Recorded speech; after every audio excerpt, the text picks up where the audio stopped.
आता आम्ही लढतोय किंवा राजू शेट्टी असेल, रघुनाथजी असेल, सगळेजण लढतात. पण ते जे शेतकरी म्हणून लढले ते राजकारणात मागच राहिलेले आहे. काही माहिती आपण राज ठाकरेंना दिली. शेतकऱ्यांचा विषय हाच एक संवाद होता आणि त्या संदर्भातला कशा पद्धतीनं समोर गेलो पाहिजे, पुढचे आंदोलन कधी आणि केव्हा करणं अधिक व्यवस्थित होईल, या सगळ्यावर एकंदरीत चर्चा झाली. आणि आमचा हेतू तोच आहे का हे आंदोलन म्हणजे जसं राजसाहेबांनी सांगितलं का ते बच्चू कडूच्या नावापुरतं न फिरतं ते शेतकरी म्हणून कसं जाईल समोर, तोही आम्ही विचार करू. कारण आखरी मी मोठं होणं हा काही फार महत्त्वाचा विषय नाही आहे. शेतकरी जो अडचणीत सापडलेला आहे आणि सरकार त्याची जे काही टिंगलबाजी करतं आहे ते फार चुकीचं आहे. देवेंद्रजी ज्या पद्धतीनं म्हणतात का दुष्काळ पडला तर मग आपण कर्जमाफीचा विचार करू आणि दुष्काळ पडायची वाटच आता सरकार शेतकऱ्यांनी पाहावं असं एकंदरीत जे चित्र उभं केलं जात आहे ही शेतकऱ्यासाठी अत्यंत दुर्दैवी गोष्ट आहे. कारण आज माझ्याकडे येणारे मॅसेज जर पाहिले तर भाव भेटल्याने हे दुष्काळापेक्षा जास्त नुकसान आहे आणि मागील 2 वर्षापासून भाव भेटत नाही आणि म्हणून शेतकरी मरत आहे.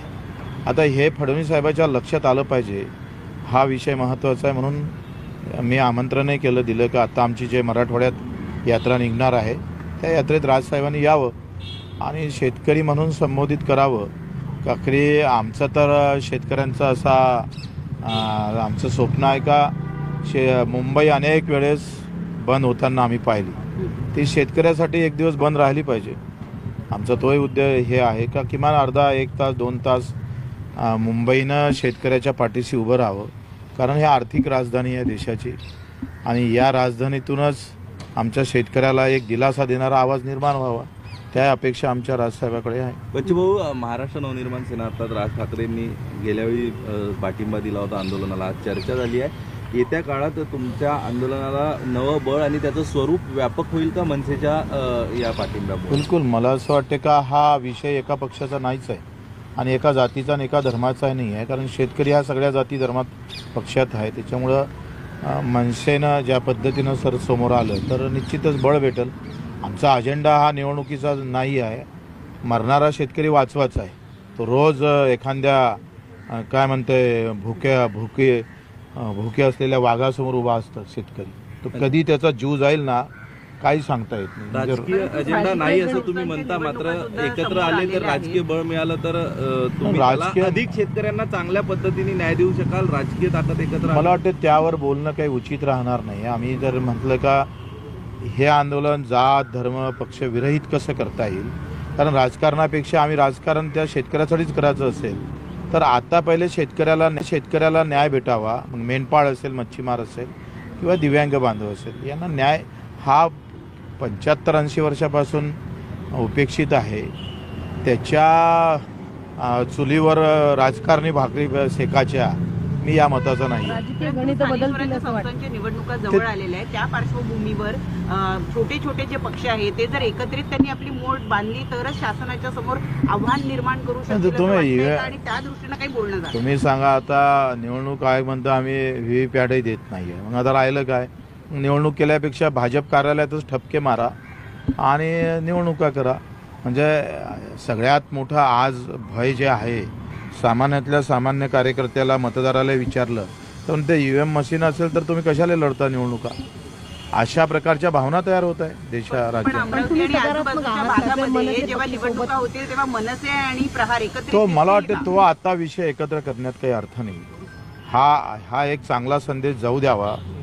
आता त्याच्यात तुम्ही कालवा केला तर तो माझा शेतकरी दिव्यांग बाजूला पडू नये, मला वाटतं तो विषय आज घेणं काही फार उचित वाटत. शेतकऱ्यांच्या मुद्द्यावर राज ठाकरेंनी काय मत व्यक्त केलं? सकारात्मक शेतकरी म्हणून त्यांचा अभ्यास याच्यामध्ये बराच आहे आणि एक खंत आहे का शेतकरी एकत्रित येणं हाच सगळ्यात मोठा कठीण विषय आहे.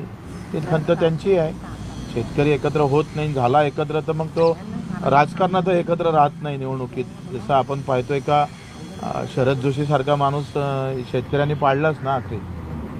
हे दुर्दैवच आहे शेतकऱ्याचं.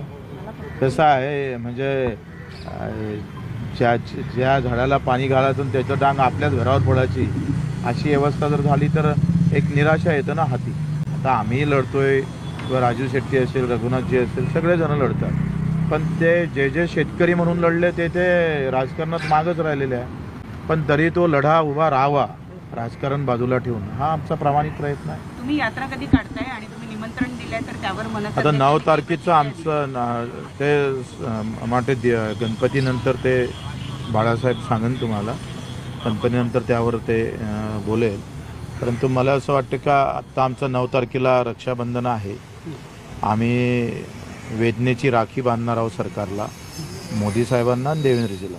त्यांचे मुखटे लावून सगळ्या आत्महत्याग्रस्त महिला 9 तारखेला वेदनेची राखी त्यांच्या हाताले बांधू. कारण ही काही लहान गोष्ट नाही आहे. रोज आकडा 10 ते 15 शेतकऱ्यांच्या आत्महत्येचा आजही आम्हाला नोंदणीकृत होतं.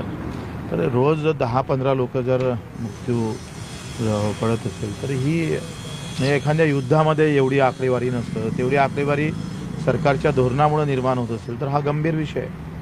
आणि म्हणून ते राखी आम्ही 9 तारखेचं राखीचं आंदोलन झालं की आम्ही 10ला प्रेस घेऊन सांगू.